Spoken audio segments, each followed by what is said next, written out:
મારું નામ અક્ષય છે અને મારી ઉંમર 26 વર્ષની છે. હું ગુજરાતમાં ગોરેગામમાં રહું છું. મિત્રો, આ વાર્તા મારી અને મારા દીદીની નણંદ વચ્ચે બનેલી ઘટના છે. આ વાત એ વખતની છે જ્યારે હું ધોરણ 12માં અભ્યાસ કરતો હતો અને એ સમયે આખા ગામની છોકરીઓ મારું નામ પ્રખ્યાત હતું. ગામમાં ઘણી બધી છોકરીઓ મારી સાથે દોસ્તી કરવા માંગતી હતી, પરંતુ તમે જાણો છો કે ગામની છોકરીઓ થોડીક શરમાળ હોય છે, એ માટે તે મને કહેતી ન હતી. 12માની પરીક્ષા આપવા માટે હું મારી બહેનના સાસરિયામાં રામપુર ગયો હતો. હું સવારે ટ્રેન દ્વારા બહેનના ઘરે પહોંચ્યો. હું જ્યારે ત્યાં પહોંચ્યો તો મને લેવા માટે મારી બહેનની નણંદ, જેનું નામ કામિની હતું, તે આવી હતી. તે દેખાવમાં ખૂબ જ સુંદર હતી. હું તેને જોઈને જોતો જ રહી ગયો. મેં મારી જિંદગીમાં પહેલીવાર આટલી સુંદર છોકરી જોઈ હતી. અમે બંને વાતો કરતા કરતા તેની સ્કૂટી પર જતા હતા. કામિની સ્કૂટી ચલાવી રહી હતી. હું આજે પહેલીવાર ઠંડી હવાનો આનંદ માણી રહ્યો હતો. ઘરે પહોંચ્યા પછી દીદી મને જોઈને ખૂબ જ રાજી થઈ ગઈ. અમે બંને વાતો કરવા લાગ્યા.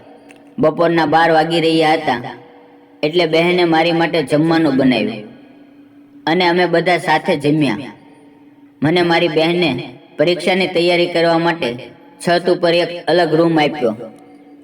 તે રૂમ આમ તો ખાલી પડ્યો હતો, પણ તેમાં થોડું કામ બાકી હતું. તેની દિવાલની અંદર બહાર જોઈ શકાય તેવા છિદ્રો હતા, જેમાંથી આખી અગાશી દેખાતી હતી. મુસાફરી કરીને હું ખૂબ જ થાકી ગયો હતો, એટલે રાત્રે હું જલ્દી સૂઈ ગયો. પરંતુ મારા સપનામાં મારી બહેનની નણંદ કામિનીને સ્કૂટી ચલાવતી જોઈ રહ્યો હતો. સવારે ચા નાસ્તો કર્યા પછી હું છત ઉપર બેસીને વાંચી રહ્યો હતો. થોડીવાર પછી કામિની કપડાં સૂકવવા માટે ત્યાં આવી. હું છુપાઈને તેને જોવા લાગ્યો, પણ તેને આ વાતની ખબર નહોતી. હવે આવું રોજ થવા લાગ્યું. તે ક્યારેક કપડાં સૂકવવા માટે આવતી તો ક્યારેક ખુલ્લી હવા ખાવા. એનો આવવાનો સમય થાય ત્યારે હું વાંચવા બેસી જતો. ધીરે ધીરે તે પણ બધું નોટિસ કરવા લાગી. ધીમે ધીમે તે મારી સાથે વાતો કરવા લાગી.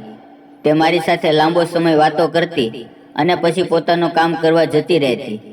અમારી બંનેની વચ્ચે દોસ્તીની શરૂઆત થઈ ગઈ હતી. હવે હું એવા સમયની રાહમાં હતો કે મારું કામ થઈ જાય. એક રાતે અચાનક મારી નીંદર ઉડી ગઈ. મેં ઘડિયાળમાં સમય જોયો તો રાતના 12 વાગી રહ્યા હતા. હું પાણી પીવા માટે નીચે કિચનમાં ગયો. જ્યારે હું નીચે ગયો ત્યારે મારી બહેનના રૂમમાંથી અવાજ આવી રહ્યો હતો અને મેં ધ્યાનથી જોયું તો કામિની તેની બારીમાંથી છુપાઈને અંદર શું થઈ રહ્યું છે તે બધું જોઈ રહી હતી. તે મને ત્યાં જોઈને ગભરાઈ ગઈ, પરંતુ મેં તેની સામે સ્મિત કર્યું. તે ધીમે ધીમે મારી પાસે આવી અને મને સોરી કહેવા લાગી. તેણે પોતાની નજર નીચી કરી લીધી હતી. મેં તેને કંઈ કહ્યું નહીં. મારે પાણી જુએ છે. તે ગ્લાસ ભરીને પાણી લાવી અને મને પાણી આપ્યું અને તે જવા લાગી. મેં ગ્લાસ સાઈડમાં મૂકી દીધો અને હું તેની પાછો જવા લાગ્યો. તે કાંઈ બોલતી નહોતી.